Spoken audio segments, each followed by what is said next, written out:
Ji welcome to data science and machine learning course. Last session है हमारे cluster के topic का। Although हमने 3 टाइप के क्लस्टर पढ़े और अब हम इस सेशन पे समराइज करने जा रहे हैं उसे कि एक्चुअली क्लस्टरिंग का कॉन्सेप्ट क्या था और किन किन तरह के क्लस्टर्स हमने पढ़े और किस डेटा पॉइंट पे किन क्लस्टर्स की हमें ज़रूरत थी।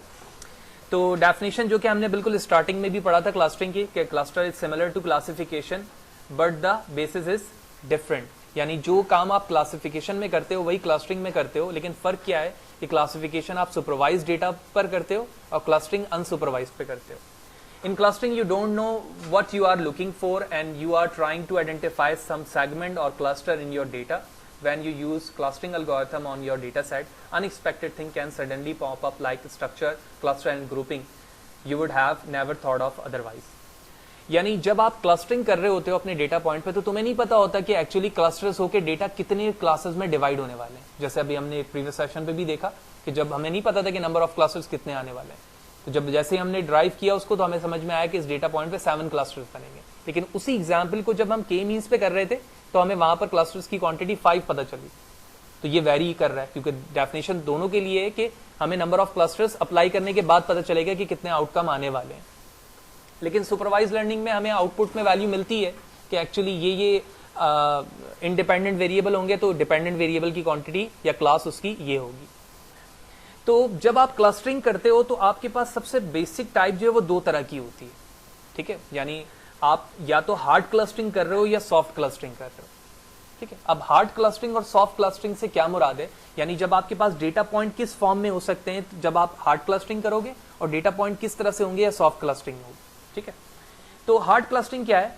इन hard clustering each data point either belong to a cluster completely or not.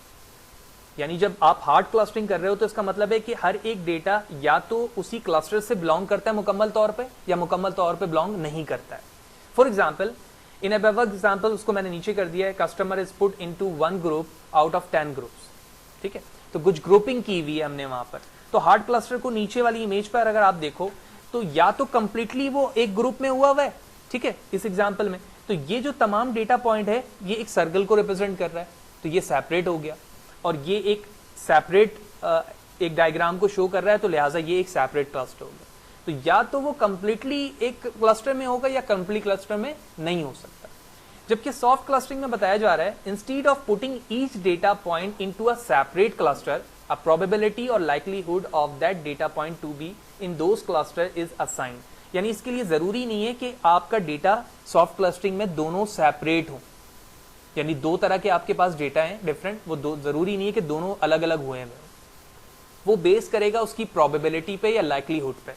For example the above example customer is assigned a probability to be either of 10 clusters of the retail store। एक example दी गई है, तो इसको snap पे देखते हैं। आप snap पे देख रहे हो कि जो हमारा पहला क्लस्टर है वो दूसरे वाले या पहले वाले क्लस्टर के कुछ डेटा पॉइंट को ले रहा है, ठीक है। सर्कल सिर्फ इस चीज को रिप्रेजेंट कर रहा है कि ये वाला पार्ट एक क्लस्टर का है और ये वाला पार्ट एक क्लस्टर का। तो ये हमारी क्लस्टरिंग जो है वो सॉफ्ट क्लस्टरिंग कहलाएगी, जिसमें से आपका कंप्लीट एक सर्कल के अंदर यानी एक क्लस्टर के अंदर जो डेटा है वो जरूरी नहीं है कि सेपरेट हो, कुछ डेटा दूसरे क्लस्टर से आ रहा होगा और पहले वाले के कुछ क्लस्टर्स का डेटा दूसरे वाले क्लस्टर्स के साथ आ रहा होगा। तो ये बेसिक डेफिनेशन है हार्ड क्लस्टरिंग और सॉफ्ट क्लस्टरिंग की। फिर इसके बाद हमने ये देखा कि एक्चुअली हम क्लस्टरिंग इस सेशन पे जो हमने क्लस्टरिंग के टॉपिक में 3 तरह की क्लस्टरिंग देखे, ठीक है, जिसमें हमने के मीन्स देखा, हायरार्किकल क्लस्टरिंग देखी, उसके अंदर एग्लोमेरेटिव एंड डिवाइसिव अप्रोच देखा, फिर फाइनली हमने डीबी स्कैन क्लस्टरिंग देखी।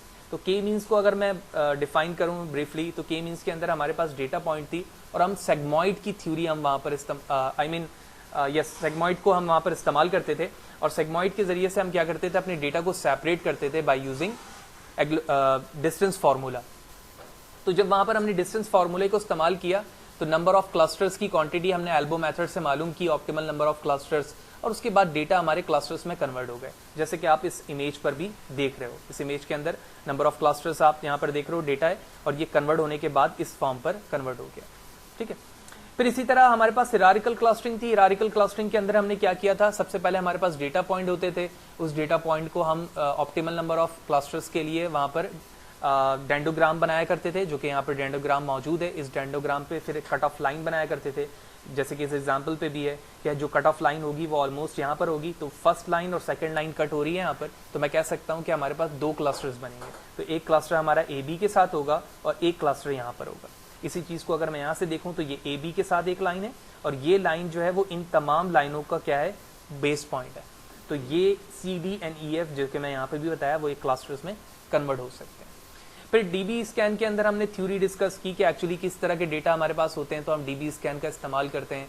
फिर हमने वहाँ पे नंबर ऑफ बेसिक पैरामीटर्स देखे कि एप्सिलॉन और मिनिमम पॉइंट क्या है। फिर हमने उसकी स्ट्रैटेजी डिस्कस की, तो उसकी स्ट्रैटेजी में 3 पॉइंट थे कि कोर पॉइंट कौन सा होगा, बॉर्डर कौन सा होगा और नॉइस कौन सा होगा।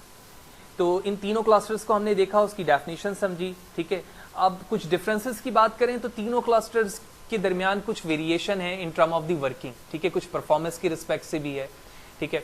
तो अगर मैं रनिंग टाइम की बात करूं तो के मींस हमारा फास्टर है एज कम्पेयर टू हिरारिकल, क्योंकि हिरारिकल क्लस्टरिंग में क्या होता है कि वो एक चीज एक ट्री की बेस पर काम कर रहा होता है, ठीक है, ट्री बन रही होती है उसके अंदर हर चीज की। एजम्पशन जो है वो रिक्वायर्ड है डिस्टेंस बेस दोनों पे ही, जबकि पैरामीटर्स जो हैं वो के मींस के अंदर के नंबर ऑफ क्लस्टर्स हैं, जबकि हिरारिकल के अंदर कोई पैरामीटर्स नहीं है इनिशियली कि आप कितने नंबर ऑफ क्लस्टर्स वहाँ पर लेना चाह रहे हैं। क्लस्टर्स हम वहाँ पर नहीं लेते हैं, ठीक है, जो इनिशियल डेटा पॉइंट होता है यहाँ पर क्लस्टर्स की जरूरत नहीं होती पैरामीटर्स पे इन टर्म ऑफ।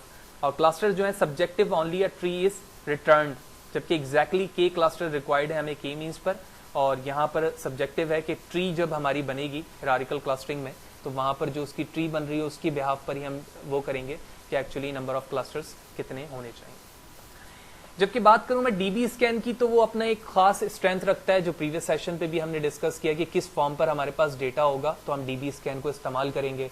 और डीबी स्कैन के अंदर हमारे पास एप्सिलॉन सर्किल है और उस सर्किल के बिहाफ पर हमने देखा था कि हमारे पास किस फॉर्म में डेटा होगा, तो हम आसानी के साथ डीबी स्कैन को इस्तेमाल करके अपने उस डेटा को जो कंजस्टेड फॉर्म पर होता है उसको बेहतर तरीके से विजुलाइज कर सकते हैं। तो इस इमेज पर अगर आप देखो तो राइट हैंड पर हमारे पास जो है डीबी स्कैन का डेटा है और इसी तरह दूसरे हाथ पे हमारे पास जो है वो के मींस है। तो अगर आप इस सर्किल को इग्नोर करो थोड़ी देर के लिए, जो सर्किल मैंने यहाँ पर बनाई हुई है, तो डीबी स्कैन पर हमारी जो विजुअलाइजेशन है वो ज्यादा अप्रोप्रिएट है। क्यों? क्योंकि जो डेटा के डायमेंशन है वो काफी क्लोज है हर डेटा पॉइंट के साथ और कंजस्टेड फॉर्म में डेटा है। लेकिन अगर इसी डेटा पॉइंट पर तुमने के मींस को अप्लाई कर दिया तो आप देखो अब जो नंबर ऑफ क्लस्टर्स हैं वो 2 से ज्यादा हो गए, ठीक है।